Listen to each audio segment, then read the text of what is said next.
Hadi gel. Hadi gel. Hadi gel gidiyoruz gel. Gel. Gel.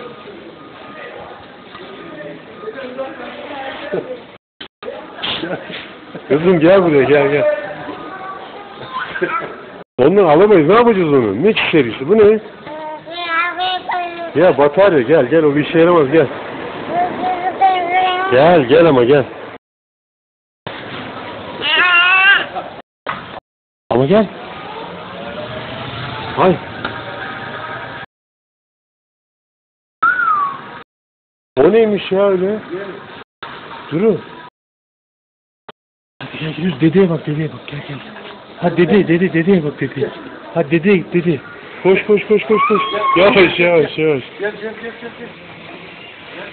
Koş dedeye koş. Yakala dedeyi. Yakala dedeyi. Dede gitti dede ya. Dede gitti ya.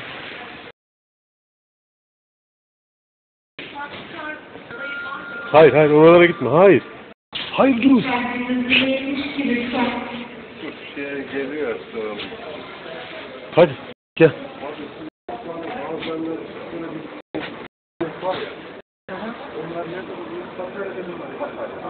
Hadi. Gel durun.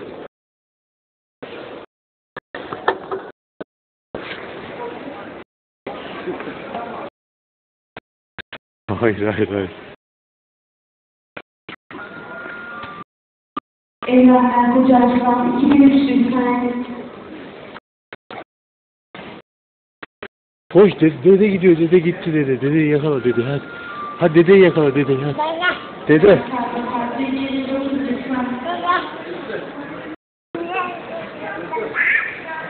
Koş dedeye koş. Koş. Gel bana gel.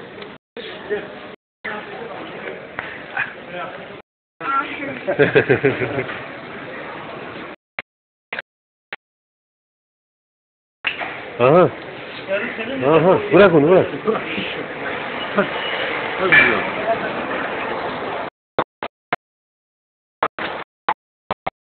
Küçük adam. Gel. Ne var orada gel. Bak girmek yasaktır diyor Duru. Gel. Bakın girmek yasaktır diyor. Sen hala oralara gidiyor. Hadi.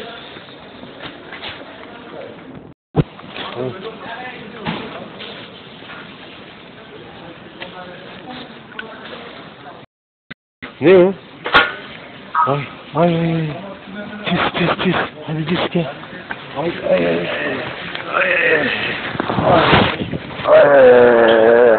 Zaten böyle bir skandal olur. Şimdi niye kalmadı? Öp babayı. Öp. Bir daha öp. Bir daha öp babayı. Öp bakayım babayı. Ben de sana öpeyim. Sen açtın.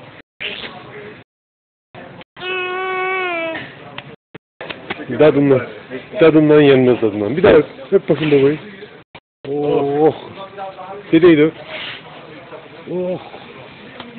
Hadi gidelim. Bataryalar burada.